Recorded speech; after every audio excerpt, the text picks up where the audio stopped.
Hey guys, welcome back to my breakdown here. This time we're going to be breaking down week 5 of the NFL. I know I missed last week, but I was pretty busy here, but we are going to continue the series. And we did go on a little bit too long last time, so I think I'm going to make it 60 seconds per game. So I have a little stopwatch here on my phone that I think I will use. So once we start the first game, I'll hit 60 seconds, and I'll try to get through each game and under that. So let's go ahead and get right into it. We'll start with the Jets here, so not really much to talk about here. The Jets play Philly, and they get blown apart. Really, you know, the Jets just don't look great right now. Obviously, they're without a quarterback. I mean, they have Luke Falk, but let's be real here.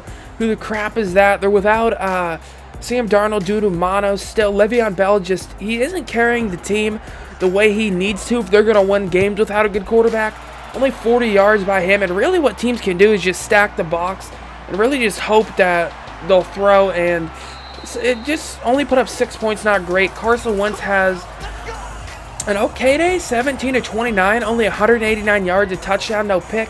Got the job done. Jordan Howard, 62 yards. I mean, the Philly just did enough to get it done, and they got it done in a big way here. I think they got a pretty big pick in the game I remember seeing, but Philly gets it done 31-6, and it really wasn't close. Go ahead and review the Jacksonville and the Panthers game. That game was pretty crazy because I think one of these teams are going to be somebody.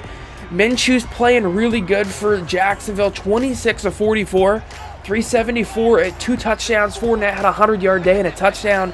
DJ Chark, 8 receptions, 160 yards, 2 touchdowns, looking like he's going to be a monster receiver, but the Panthers get it done without Cam Newton for the 3rd week straight, so they are 3-0 without Cam. Kyle Allen, 17 of 30, 180, a touchdown, no pick. McCaffrey just putting up unworldly numbers. I mean, 19 carries for 176 yards, 2 touchdowns? Then you got him receiving. He's got 60 yards receiving, a touchdown.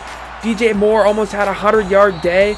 Their defense was stepping up. They had a fumble return. Brian Burns, their rookie, did for a touchdown. Their defense is looking top-notch, and if McCaffrey starts rolling, they could be a threat in the NFC. Taking a look at the Giants-Vikings game here, I really did think Minnesota was going to win, and Kirk Cousins was going to look pretty decent doing it. I don't really think you can take that for the way it looked, though, because you got to think, who is Kirk Cousins going against? I mean, who do the Giants have on defense? Janoris Jenkins hasn't looked the same these last couple of years, so, I mean, Jabril Peppers, Dexter Lawrence, you can't really say they have a whole lot there to work with, but Kirk Cousins, 300 yards, 2 touchdowns, he gets Adam Thielen involved in a big way, 130 yards, 2 touchdowns, but the offense is going to run through Dalvin Cook, and he had 130 yards rushing, so that's what Minnesota's going to look to do. Daniel Jones didn't look horrible, 21 of 38, 1 touchdown, 1 pick, 182 yards, not horrible. But the running game just wasn't there without Saquon Barkley. Receiving, Darius Slayton was their best receiver. Didn't really get many people involved. Golden Tate didn't have many balls, neither did Sterling Shepard. So, yeah, that's just a decent win there by Minnesota. Oh, Jesus, this game was just insanity. 53-32 win for the Texans. I mean, they put up 50 on the Falcons, and I thought the Falcons had an okay defense, but Jesus, you can't allow 53. I don't know what's going on with the Falcons. Matt Ryan, I mean, he didn't play horrible. 32 of 46, 330 yards, 3 touchdowns, 1 pick. It's just that defense. Calvin Ridley had a decent day, 88 yards receiving, but story of the game, first of all, just Deshaun Watson, period. 400 yards, 5 touchdowns. But Will Fuller, 14 receptions, 200 yards, 3 touchdowns. I mean, he found Fuller on some bombs. Just threw it up there, and Fuller just outran some people for it. DeAndre Hopkins had a decent couple of receptions, but man, when you put up 200 yards, I knew Will Fuller was going to have a game sooner or later. With that speed, you can't keep on going without having a big game. And he puts up 200. All right, New Orleans gets it done over Tampa. I'm not going to lie. I thought Tampa might have been a little bit hot coming into this game. I thought they were maybe going to get the job done. Winston didn't look horrible. He didn't throw an interception like we're used to. 15 of 27, 200 yards, 2 touchdowns. But story of the game, I would say, was Teddy Bridgewater. He played very good. He was 26 of 34, 300 yards. He had 4 touchdowns to 1 interception, and that's pretty impressive.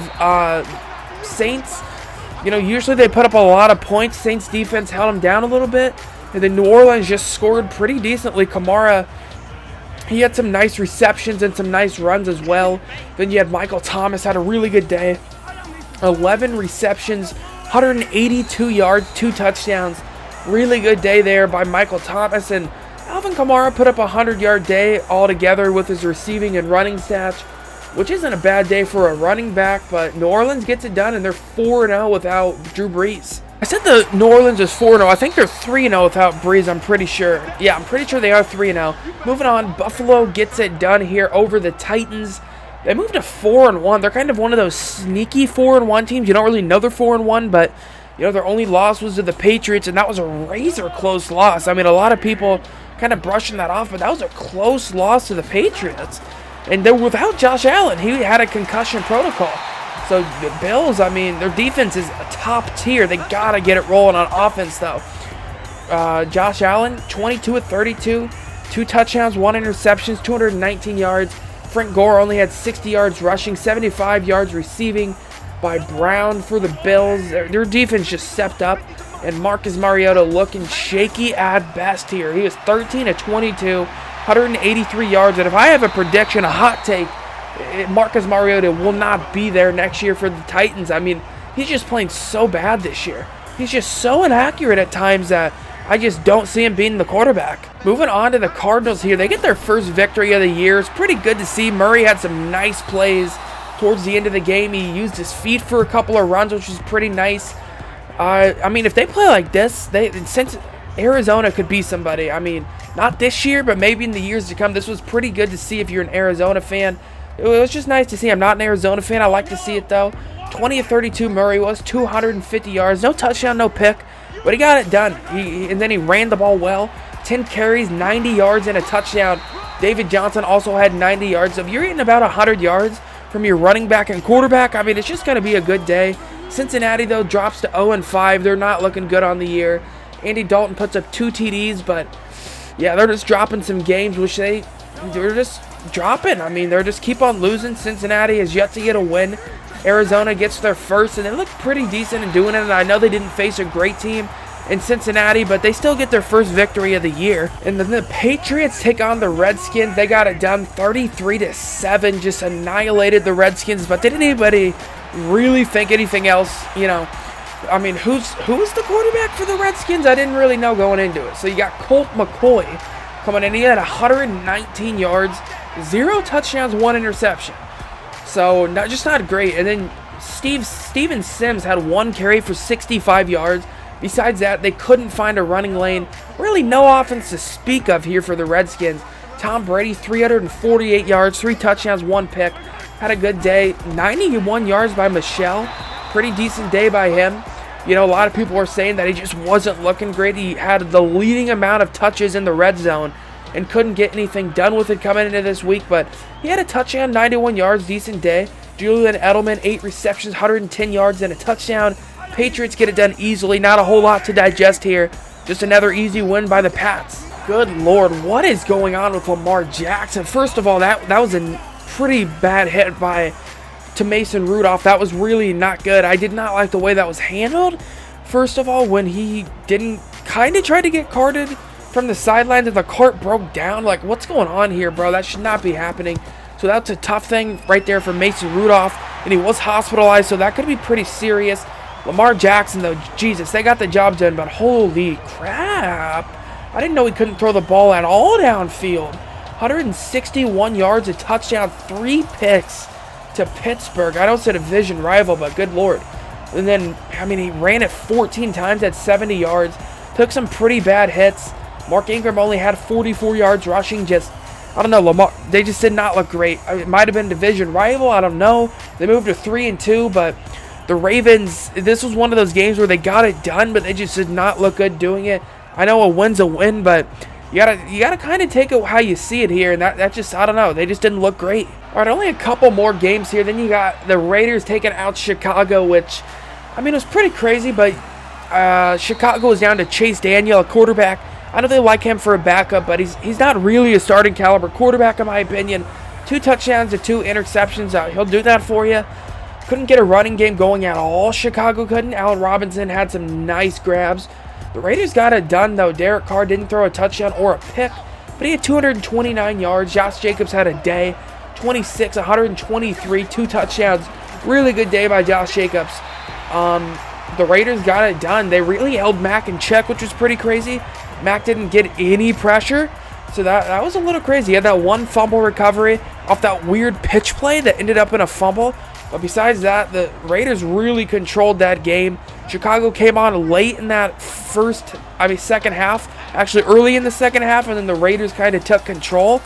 But, yeah, just not a great game there by Chicago. And the Broncos get it done over the Chargers. The Chargers dropped to 2-3, 20-13. Another one of those teams. A lot of people have them ranked very high coming into the year, the Chargers. But, I don't know, they just lose these games in really weird fashions.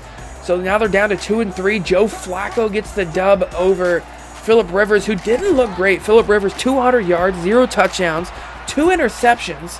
Just didn't look great at all. Melvin Gordon only had 30 yards rushing. He had 12 carries. Austin Eckler had 15 receptions. But Philip Lindsay had a really nice day. 15 carries, 114 yards, a touchdown. Cortland Sutton, 4 receptions, 90 yards. Joe Flacco played okay. 14-20, 180 yards, a touchdown, a pick. He got it done, though. They got the victory over the Chargers. So it's their first win of the year. Then the Green Bay Packers get it done over the Cowboys, which was kind of a stunner. I was taking the Packers in this one, but I didn't think they'd win in the fashion they did. To be honest, I know they won by 10, but the score was a bit closer than I think the game looked, in my opinion, because the Packers were just controlling it. In the first half, their defense was just insanely good. They had a lot of injuries in that game. The Packers did. Aaron Rodgers, some of his receivers, I don't know if they were on miscommunication or what, but he just didn't look on the same page with his receivers a little bit through the game. But Aaron Rodgers looked to be back to himself. The run game for the Packers, 4 touchdowns by Aaron Jones. Really good day by him. 75 reception yards as well. And then Dallas didn't look great. 3 picks by Dak Prescott were very costly. Elliott couldn't get it rolling. Mark Cooper had 200 yards. Burt Alexander a couple of times. But either way, the Dallas drops there. Their defense didn't look great in the loss at home to the Packers. And Aaron Rodgers continues to have a pretty good track record against the Cowboys in the regular season and the postseason. And they moved to 4-1, and Dallas drops to 4-2. And then in the game, I'm a bit salty in. Jacoby Brissett, 18-29, 0 touchdowns, 1 pick. They just ran the ball like 40 times. Marlon Mack, 29 carries, 130 yards, no touchdown. They just pounded it against the Chiefs, I should say. Mahomes didn't look great, though. To be honest, the offensive line just letting him take way too many hits. I didn't throw a pick. 22-39, 300 yards, a touchdown, no interception. That injury, I think, held him back, though. That foot injury just didn't. After that, he didn't look the same. I don't know what's going on with Kansas City. I'm definitely not in panic mode. Only their first loss of the year. And the Colts have a pretty good O-line, so if the team had a recipe to beat them, I'd say you need a good O-line and you got to run the ball, and they did that pretty decently. I think the Chiefs, though, figure this out next week, and they get it done against Houston. We'll see, though, after Houston put up 50 against Atlanta. That's going to be a game next week, at least. I think their offense should be back to standards, though, for the Chiefs, and they should be putting up some pretty big points next week. We'll see, though. They fall to 4-1. Pretty tough game as a Chiefs fan to see, especially when their offense couldn't get rolling. Just nothing got working in that game for me. It was pretty crazy, but Indy takes out the Chiefs, and only 2 undefeated teams left. We'll see if the 49ers remain that way, as the Patriots are the only other one undefeated. That's going to do it for this episode, guys. If you guys did enjoy it, please make sure you hit that sub button. That really would be appreciated. Let me know what you guys thought of the games as well, and I'll catch you guys next episode. Peace out.